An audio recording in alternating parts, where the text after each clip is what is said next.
Coach Mike McConathy, the Demon basketball coach, let's get to the great news first.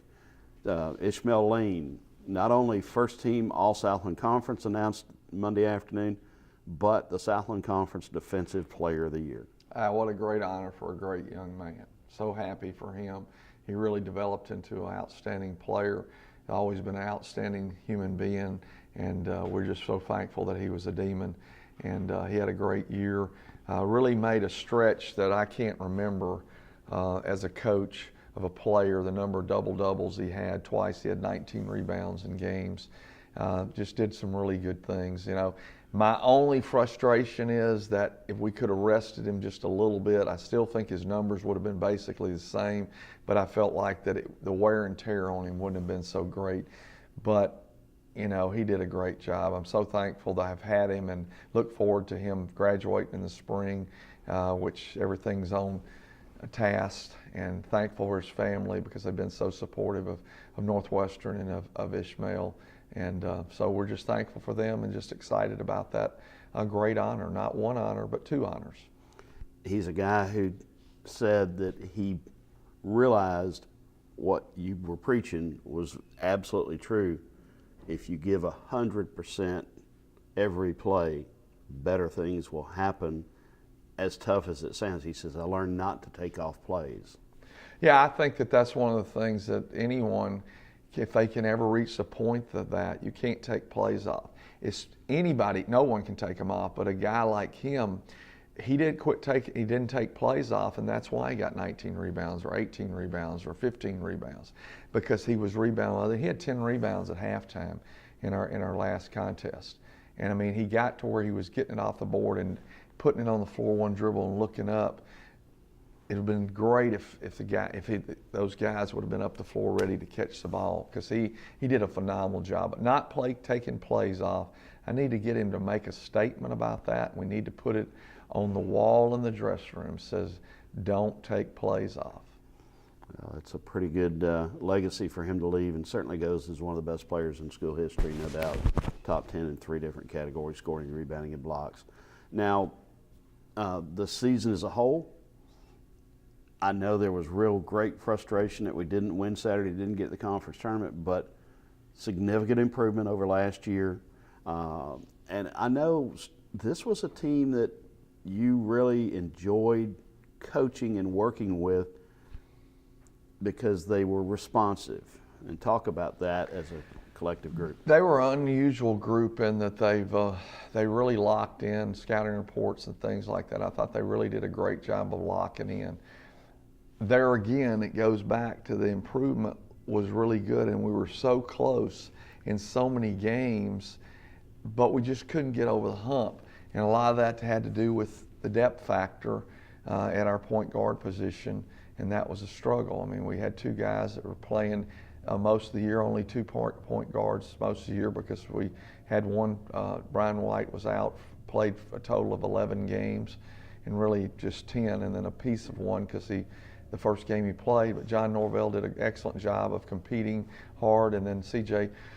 Jones did a nice job. But the depth factor there is probably more important than anywhere, and we've seen that the last 2 years, because a year ago we only had 1 point guard with C.J. Jones the last 18 ball games. But just really enjoyed the fact that they wanted to be coached, they wanted to be taught. Didn't mean that every day they had the best day, but they were receptive to coaching. You always have moments to where there's a little bit of struggle, a little bit of tension, but I felt like that this group did respond, and we got better because of it. And I'll be real frank with you, the fact that Malik Matwire came on during conference and really played well, and played like I thought he would be able to play. In the last game, he's 9 for 9 from the free throw line and 6 rebounds. Previous game, he had 6 or 7 rebounds. You know, he did some good things, and you know, just happy for him, because you're happy for all your guys, but when a guy's a local guy, I don't mean a Louisiana native, but one that's right here from Clarence, Louisiana, and he's going to always be around this university unless he chooses to go off. You love for them to have great experiences, because they're tied to the program. they know the program, and they're your greatest ambassadors in the community. And we're just grateful to Malik and his family as well, and thankful for the efforts that he put in. And, you know, he battled a knee injury, and, you know, those things just don't get well overnight. And but he fought through it, and it felt like he had a great conference schedule.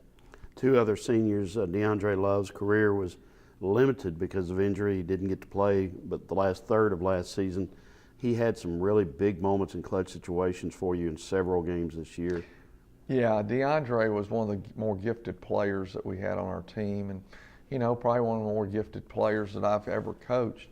Tremendous elevation, tremendous ability to get up and down the floor. You know, you think about this year, the big games, the McNeese first half where he had 22 points and, you know, kind of got us out of the funk and got us ahead, and he did a great job. He had some other games where Stephen F. Austin, he had a really nice game at SFA, and then he gets hurt, misses, you know, about a game or two, and that really hurt us going into Abilene and Christian, and he kind of took him about 4 or 5 games to get going back. But he did some really nice things, and DeAndre is a really good young man, and, you know, I've really enjoyed him. And I think that he's a guy that has enjoyed being in Natchitoches, and so we're thankful for that. And, you know, now we got to get him finished and get him graduated. But then Ishmael Lane finished. We'll finish this spring, and from Port Allen, Louisiana. And it's wow, where did 4 years go? You know, I saw some tape yesterday when I was showing it to a recruit, and there Ish was as a freshman at Ole Miss, and now his career is over, and now he'll move forward into life, but very equipped to do very, very well. Then a fourth senior who never put on a jersey for a game because of a cruel twist of fate, a concussion in preseason practice before his freshman year that turned out to be very severe and career-ending, but Colby Kent didn't leave your program. Colby Kent was a program changer because his character and his determination and drive are remarkable. He made a 4.0 after that concussion all the way through college. He just is so disciplined about everything he does. And here's my always thing that I wonder, what it would have been like with him battling with Ish every day in practice. Think how much better Ish would have been, but also think about how Colby, what he would have been given every day and what we would have had. A guy that would have blocked out every time, a guy that would have, because that was just his makeup, that he never was going to take a play off. He's going to play as hard as he possibly could. Ish learning that over that period is huge, but he would have learned it a lot sooner had Colby been in the mix. But just a guy that's been active in so many parts of this campus, from BCM to FCA to our local First Baptist Church in Natchitoches, on the Student Advisory Council. Just a guy that's been a great ambassador for your basketball program and our athletic department. And just hoping and praying that he'll be able to get accepted in the med school here in Louisiana, because we'd love to have him. As I wrote in his letter, he has the it factor. He just gets it. And the second thing I wrote is, I wouldn't mind going to him to be my doctor, because I'd know what kind of man I had. Okay, let's wrap this up with kind of encapsulating this season, this team. What are the things that, pro and con, that you're going to remember? The good moments of seeing us grow and develop into a team. This is going to be odd to say, but we scored 10 points at Texas Tech, and we come out the second half and we competed unbelievably the second half. And I remember Coach Beard, who talked to me before the game, said some really nice things to me about when he was a young coach, and I had sat with him at a tournament Gasso event, and then after the game, Mark Adams, who's a dear, I have great admiration for him, and he works with Coach Beard there. He says, "Coach, y'all showed a lot of character." And you know, sometimes those things mean so much to push you forward. You know, we'll remember the road wins that we picked up this year, you know, that are difficult to do in any league, and to go get 3 road wins and some good places of UCA, Stephen F. Austin, and McNeese, you know, big road wins there. You know, that was big.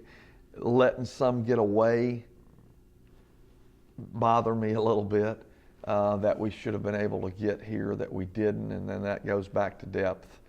Being able to finish off games, I think, was the biggest problem. But, you know, I just think the fact that the kids competed and grew, didn't finish up the last 3 like we'd like to finish them up, but I did see tremendous improvement over the year. And I just think the depth factor and the wear down factor, because again, we were back to having to play about 8 guys. And you know, I'm a 10 or 11 or 12 guy coach, and so that made it a little bit difficult, and I think that that's always a factor at the end. And we never were able to press like I wanted to for different reasons because of the depth factor, and that hurt us a little bit.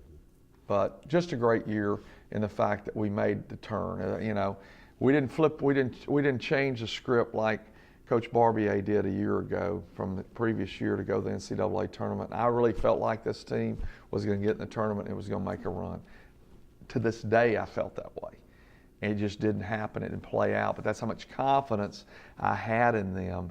And if you don't have confidence in your team to do that, you don't need to be doing it. But we weren't able to do that. And we were trying to flip the script. I wouldn't say that we got all the pages turned, but I would say that we got part of the book done.